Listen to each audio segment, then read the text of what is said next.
Bismillahirrahmanirrahim. Assalamualaikum warahmatullahi wabarakatuh. Anak-anakku semuanya yang soleh dan soleha, bagaimana kabarnya di hari ini?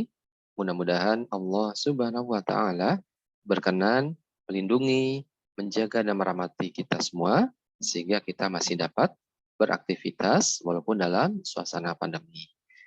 Anak-anakku semuanya, mohon untuk tetap selalu menjaga kesehatan ya di rumah, senantiasa mencuci tangan setiap kali habis melakukan aktivitas dari luar, makan makanan yang bergizi, istirahat yang cukup, dan rutin berolahraga. Nah, hari ini kita akan belajar tematik 3A, subtema 2, muatan pelajaran PPKM, kelas 3. Mohon anak-anak semuanya untuk menyimak baik-baik penjelasan yang akan disampaikan oleh Ustadz, dan tetap semangat.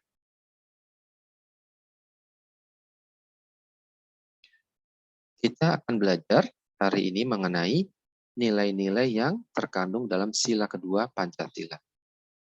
Nah, sebelum kita mulai pembelajarannya, mari kita membaca doa terlebih dahulu ya, supaya kita mendapatkan keberkahan, ridho, dan rahmat dari Allah Subhanahu wa Ta'ala, sehingga ilmu yang kita pelajari insya Allah akan bermanfaat kelak bagi kita semua. Kita mulai membaca doa. Bismillahirrahmanirrahim. Allahumma inni as'aluka ilman nafi'an wa rizqan thayyiban wa amalan mutaqabbalan. Amin. Ustadz ingin menyampaikan terlebih dahulu mengenai tujuan pembelajaran di hari ini. Tujuan pembelajaran di hari ini adalah peserta didik dapat memahami makna dari lambang sila kedua Pancasila.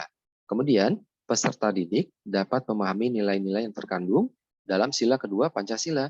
Yang ketiga, peserta didik dapat memahami perbuatan yang sesuai dengan sila kedua Pancasila. Nah, mari kita mulai pembelajarannya ya. Bismillahirrahmanirrahim. Sila kedua yang berbunyi kemanusiaan yang adil dan beradab dilambangkan oleh rantai emas ya. Jadi asas kemanusiaan itu dilambangkan oleh rantai emas ya. Maknanya adalah rakyat Indonesia yang saling terikat dan saling membantu. Baik itu kaum laki-lakinya maupun kaum perempuannya. Jadi setiap orang itu berhak diperlakukan sama sebagai rakyat Indonesia. Tidak ada dibeda-bedakan, apalagi berdasarkan agama, berdasarkan suku, dan yang lain sebagainya ya. Semuanya sepanjang itu adalah rakyat Indonesia, maka akan diperlakukan sama. Dijamin oleh sila kedua Pancasila ya. Nah, nilai-nilai apakah yang terkandung dalam sila kedua Pancasila? Mohon disimak baik-baik ya anak-anakku semuanya. Yang pertama adalah semua rakyat Indonesia memiliki hak yang sama di mata hukum, agama, masyarakat, dan lainnya ya. Jadi siapapun orangnya asal itu rakyat Indonesia, maka akan diperlakukan sama ya, mendapatkan keadilan yang sama. Tidak memandang apakah itu orang kaya, orang miskin, orang yang memiliki jabatan di pemerintahan, atau orang biasa-biasa saja, maka semuanya akan dipandang sama. Yang kedua, tidak ada perbedaan antara ras yang satu dengan yang lainnya, antara suku yang satu dengan suku yang lainnya. Selama kita ini statusnya adalah rakyat Indonesia ya. Kemudian yang ketiga, sikap tenggang rasa dan saling tolong-menolong harus diutamakan. Yang keempat, nilai kemanusiaan antara rakyat Indonesia harus dijunjung tinggi. Nah, maksudnya ini adalah nilai kemanusiaan harus dijunjung tinggi, nanti kaitannya dengan kepedulian kita kepada saudara-saudara kita yang ada di daerah lain yang sedang mengalami musibah ya. Nah, kemudian yang terakhir adalah nilai yang bisa kita lihat pada sila kedua Pancasila adalah saling menghargai pendapat masing-masing ya. Sekarang, apa saja perbuatan atau perilaku yang sesuai dengan sila kedua Pancasila? Kita lihat dulu di dalam keluarga, perilaku yang bisa kita kembangkan, bisa kita praktekkan adalah hormat dan berbakti kepada orang tua. Nah, anak-anakku semuanya, solih dan soleha, ingat, sebagai muslim, maka kita wajib untuk hormat dan berbakti kepada orang tua. Karena apa? Ada hadis yang mengatakan bahwa ridhonya Allah ada pada ridhonya orang tua. Nah, apabila kita ingin kita dimudahkan di dalam belajar, kita dimudahkan mencapai cita-cita kita, kemudian dimudahkan untuk bisa membalas juga kepada orang tua kebaikan-kebaikan yang telah diberikan kepada kita, maka kita harus hormat dan berbakti kepada orang tua ya. Kemudian membantu orang tua. Jadi tidak cukup hanya sekedar hormat, berbakti, kita wujudkan dalam bentuk yang lain, yaitu membantu orang tua. Nah, membantu orang tua itu bisa dilakukan dari hal yang sederhana. Misalnya, setelah bangun pagi, itu merapikan sendiri tempat tidurnya. Kemudian langsung ke kamar mandi, gosok gigi, bersih-bersih. Kemudian menjalankan ibadah sholat subuh. Itu kegiatan yang bisa kita terapkan dalam rangka membantu orang tua. Membantunya apa? Membantunya setidaknya meringankan rasa lelah orang tua setelah bekerja, mengurus rumah gitu ya.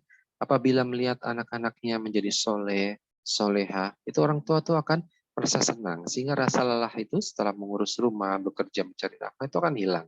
Secara tidak langsung kita membersihkan tempat tidur, kemudian segera bersih-bersih, bersiap-siap untuk menjalankan ibadah sholat, itu juga akan membantu ya, walaupun tidak secara langsung. Nah, sekarang kalau membantu secara langsung, kita bisa ikut membersihkan rumah ya. Kalau memang kita masih belum cukup tenaganya, bisa dari hal yang paling ringan saja, misalnya membersihkan debu-debu yang melekat di perabotan, kemudian merapikan buku bacaan atau majalah-majalah yang sudah dibaca, merapikan koran. Setelah itu membantu membuang sampah dari rumah, dari tempat sampah yang ada di rumah ke luar ya. Kemudian apalagi? Menyiram tanaman, itu bisa ya dalam rangka membantu orang tua. Kemudian kita juga bisa berperilaku kasih sayang kepada seluruh anggota keluarga. Nah, antara kakak dan adik itu jangan sampai bertengkar, apalagi sampai berkelahi ya. Hindarkan perselisihan yang sampai kemudian membawa kepada perkelahian di dalam keluarga. Karena kita sebagai anggota keluarga harus saling membantu ya, saling menyokong ya, kasih sayang. Bisa dilihat dari gambar ini yang ada di slide ini ya. Di situ diperlihatkan ada seorang kakak yang berbagi makanan kepada adiknya. Nah, seperti ini ya, antara kakak dengan adik itu saling menyayangi, mau saling berbagi. Ya, jadi adik pun ikut menghormati dan menyayangi kakaknya yang lebih tua ya. Sehingga nanti di antara anggota keluarga akan timbul rasa kasih sayang. Kemudian perilaku yang lainnya yang bisa kita terapkan di sekolah yaitu menghormati guru dan menghargai teman. Nah, anak-anakku semuanya, pada dasarnya guru di sekolah adalah orang tua kedua bagi anak-anakku semuanya. Guru adalah pengganti orang tua di sekolah. Maka dengan menghormati guru sama juga dengan menghormati orang tua. Di samping guru juga memberikan ilmu ya, berbagi ilmu yang bermanfaat kepada siswa yang belajar kepada mereka.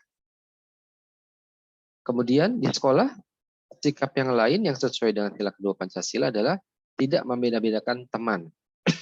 Karena mungkin dia pintar, atau mungkin sukunya sama, atau mungkin punya minat, hobi yang sama dengan kita. Nah, jangan seperti itu ya anak-anakku semuanya. Kita bergaul, berteman dengan siapa saja. Sepanjang memang mereka baik ya dan dapat membawa pengaruh yang baik kepada kita. Jangan kita milih-milih hanya karena kita pilih karena dia pintar. Sehingga bisa membantu kita saat ujian. Atau sama sukunya dengan kita, sama-sama satu daerah. Nah, jangan seperti itu. Atau hobinya sama. Sama-sama hobi mencatur misalnya. Nah, kalau kita ingin mendapatkan kebaikan dari orang lain, maka kita harus banyak-banyak berteman ya. Siapa tahu ada kebaikan-kebaikan dari teman-teman kita, ya kita bisa ambil ilmunya, ya, kita bisa ambil manfaatnya, ambil ibrohnya, sehingga bisa diterapkan kepada diri kita. Kemudian mengenakan seragam sekolah dengan rapi ya. Nah ini salah satu dari perilaku yang sesuai dengan sila kedua Pancasila ya. Kemudian bersikap adil kepada teman. Nah, maksudnya adalah walaupun mungkin di antara teman-teman itu ada yang kita mungkin kurang suka, atau mungkin ada juga yang kita suka atau dekat sekali, maka kepada teman-teman seperti kita harus adil ya. Contohnya adalah apabila memang teman kita itu bersalah, kita kan sampaikan salah dengan cara yang baik ya. Apabila benar, kita sampaikan benar, tidak memandang apakah itu teman dekat kita atau mungkin hanya sekedar teman sekedar kenal saja. Jadi sama ya, semua harus kita sampaikan benar adalah benar, salah adalah salah. Tapi ingat dengan cara yang baik ya, anak-anakku semuanya, solid dan. Kemudian contoh perilaku lainnya yang bisa kita terapkan di lingkungan masyarakat adalah membantu tetangga yang sedang mendapat musibah. Nah, ini dia. Sesuai dengan silanya, kemanusiaan yang adil dan beradab, maka jiwa kemanusiaan kita harus dikeluarkan ya, ditingkatkan. Apabila ada tetangga yang dapat musibah, kita bantu sebisa mungkin ya. Kemudian giat dalam kegiatan kemanusiaan. Nah, itu tadi ya, terhadap saudara-saudara kita sesama bangsa Indonesia yang mungkin di daerah lain sedang mengalami musibah, maka kita bisa sisihkan dari uang jajan kita atau dari orang tua kita yang kita ajak untuk kita menyumbang ya. Kita bisa datangi poskonya, kita berikan bantuan. Nah, sambil berharap mudah-mudahan Allah Subhanahu wa taala berkenan membalas dengan pahala yang terbaik. Gitu ya. Kemudian contoh yang lainnya adalah memberikan tempat duduk kepada orang lanjut usia ketika berada di angkutan umum. Contohnya, misalnya anak-anakku semuanya sedang naik kereta api listrik sama orang tua. Kebetulan tidak berapa lama naik ada kakek-kakek atau nenek-nenek. Nah, karena tempatnya penuh, ternyata mereka tidak bisa duduk. Maka kita bisa ya berbagi tempat duduk kepada mereka. Kita panggil mereka dengan baik, kemudian kita tawarkan tempat duduk kita, ya seperti itu.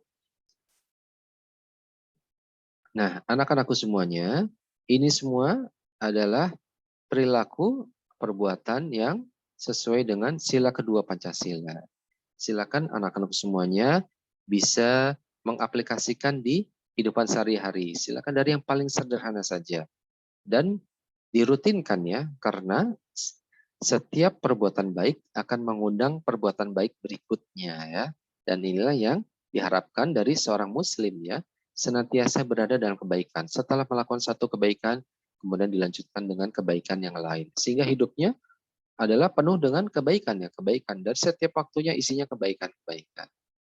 Nah, anak-anak semuanya, dari penjelasan ini, anak-anakku bisa mengerjakan kegiatan 2 halaman 52 pada buku tematik 3A ya. Di situ silakan diisikan sikap-sikap yang dapat dikembangkan dalam kehidupan sehari-hari berdasarkan sila kedua Pancasila. Nah, kemudian anak-anakku semuanya juga bisa menceritakan ya kegiatan juga 2 juga di halaman 53 ya. Menceritakan pengalaman sila kedua. Tadi ya contohnya misalnya memberikan tempat duduk kepada orang yang lanjut usia saat berada di kendaraan umum, atau mungkin contoh yang lain membantu apa namanya korban yang sedang mendapatkan musibah bencana alam, jadi membuatkan semacam bantuan, bisa sembako, bisa mungkin baju-baju yang layak pakai. Nah itu bisa diceritakan ya, dituliskan. Nah, anak-anakku semuanya, Ustadz cukupkan untuk pembelajaran di hari ini. Semoga apa yang kita pelajari tadi bermanfaat dan dapat diterapkan dalam kehidupan kita sehari-hari. Kita tutup dengan doa kafaratul majelis.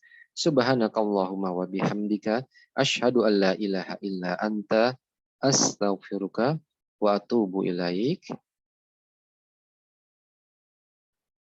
Jazakumullah khairan.